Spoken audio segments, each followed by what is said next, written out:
Okay, this video is called Are Abdominal Aortic Calcifications a Better Predictor than the Framingham Risk Score for cardiovascular events in asymptomatic patients, like primary prevention? Okay, so what's this all about? Recent papers have come out saying that if you see calcifications, like these are calcifications in the wall of the abdominal aorta, that's a better indicator the patient's at risk for a heart attack or a stroke than is the traditional way of assessing that with a Framingham score. This, by the way, is a coronal image, a frontal CAT scan, like you're looking straight at the person.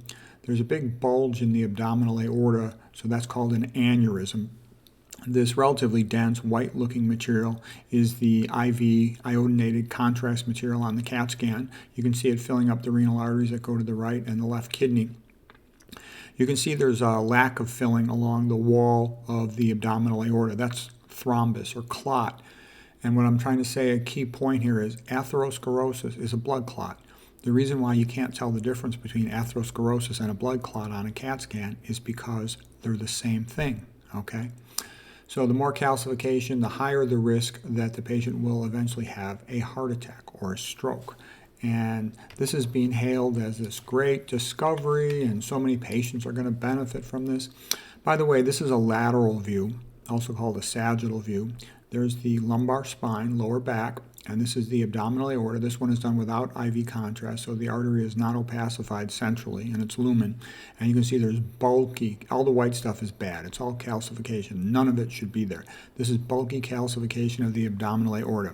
So the higher the amount of calcification in the abdominal aorta, the higher the risk the patient is to have similar atherosclerosis in the heart and to be at risk for a heart attack, and to have similar atherosclerosis in the brain and to have a stroke. Okay, so again, this is hailed as a great discovery, brilliant finding. By the way, here's what a Framingham risk score is all about. Based on the age of the patient, the older the patient, the higher the risk, male or female. Men are higher risk than women. What's the total cholesterol? The higher the worse. What's the blood pressure? The higher the worse. Is the patient a smoker? Does the patient have diabetes? Okay, so the higher the risk factor, then they predict what's the risk this patient will have a heart attack or stroke in the next 10 years. Okay, so, it's reasonable to try to assess these things, and that's used as a guide to whether or not they should put the patient on a statin or anything. By the way, here's the paper that came out. This was a sort of a trade journal talking about it, and the trade journal is excited about it because they can promote this to sell a lot of drugs. Okay, here's the actual scientific paper in the radiology journal. And it showed that CAT scan-based abdominal aortic calcification was a strong predictor of future cardiovascular events. It actually was better than the FRS, Framingham risk score, okay?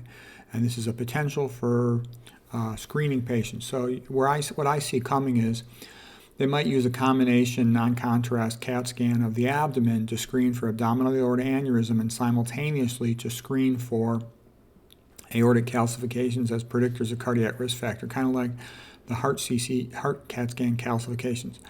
Okay, so you read all this, you see all these papers, all this fancy CAT scan, and the first thought for the typical person will be, wow, isn't this great? Isn't modern medicine sophisticated?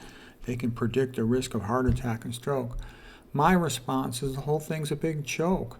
No shit, they've got atherosclerosis. Of course, everyone who eats the Western diet will have atherosclerosis, and most people ate it when they were a teenager and during their youth and probably through middle age and the rest of their life as well. And even the ones who got their act together usually don't get their act together until middle age when there's some type of scare in their family or their own health. So what I'm saying is, a stupid person might benefit from seeing these scans and being told, look, you have such and such a risk. An intelligent person should realize, look, of course you do. Everyone who ate the SAD diet for a couple of decades has atherosclerosis and is likely to progress unless they fix their diet. So why get these CAT scans and radiate yourself when you already know you've got the risk? So just eat the diet. But I can also say, in my experience with patients, the people who watch these YouTube videos here, they're pretty intelligent and motivated. That's not the regular patient. Regular patient's clueless. They're out in left field. Regular patient thinks, fish and chicken are health foods and dairy. So anyways, bottom line, you see a lot of calcification in the abdominal aorta. The patient is at increased risk for cardiovascular events, meaning heart attack, stroke, that sort of thing, and death. And So if you see the calcification in the abdominal aorta, it's reasonable to mention if you're interpreting a CAT scan. But for patients, they should just know they're high risk and not bother getting radiated. And if they need something to convince them, this is one way to do it. So there it is.